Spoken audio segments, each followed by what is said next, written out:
Now, when I was researching Ford Thunderbirds, I would say the number one most surprising thing is I did not know which model years and which generations were as popular as they were. I had no idea that the 7th generation, as you can see, sold so many units in only 3 years. Now, the best-selling generation of all time is the 10th generation, but as you can see, it was out for about 8 years. So the 7th generation, you could honestly put that in first place if you'd like, but I just kind of kept it in order so you folks will be able to see exactly what I'm talking about.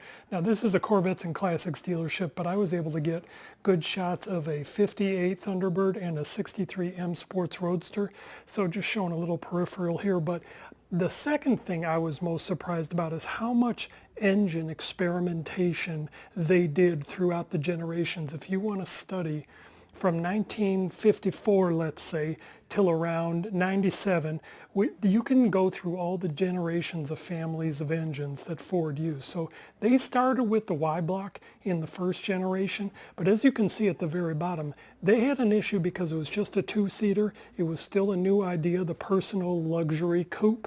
They decided to go bigger than the Corvette and compete against the Cadillac Eldorado, which proved to be successful. But really you can see the generations that did the best were the ones that had powerful V8 engines and a full back seat. Doesn't matter if it was convertible or if it was a coupe, having the back seat was the game changer that the second generation.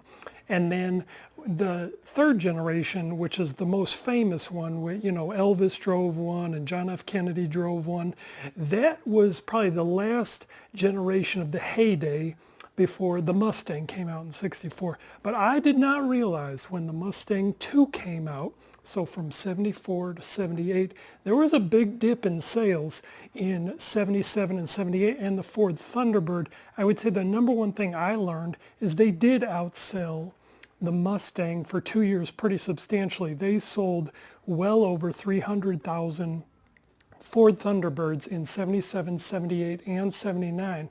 And in '77 and '78, they actually beat the Mustang because the Mustang was only selling about 120 to 140,000 units. Then when they switched to the Fox body, the Mustang jumped back up to be the number one sales leader for Ford. But I would say the Ford Thunderbird, anything from the Lima 2.3 turbo, that was I did not know the Aero body style was that popular and sold that much and is that iconic. And even the generations that sold fewer, let's say the 5th generation, the 6th generation, they're still great cars, but they were more expensive than the Mustang. So the Mustang should have outsold the Thunderbird. But that's a good list of the generations and how many units that they sold for each generation.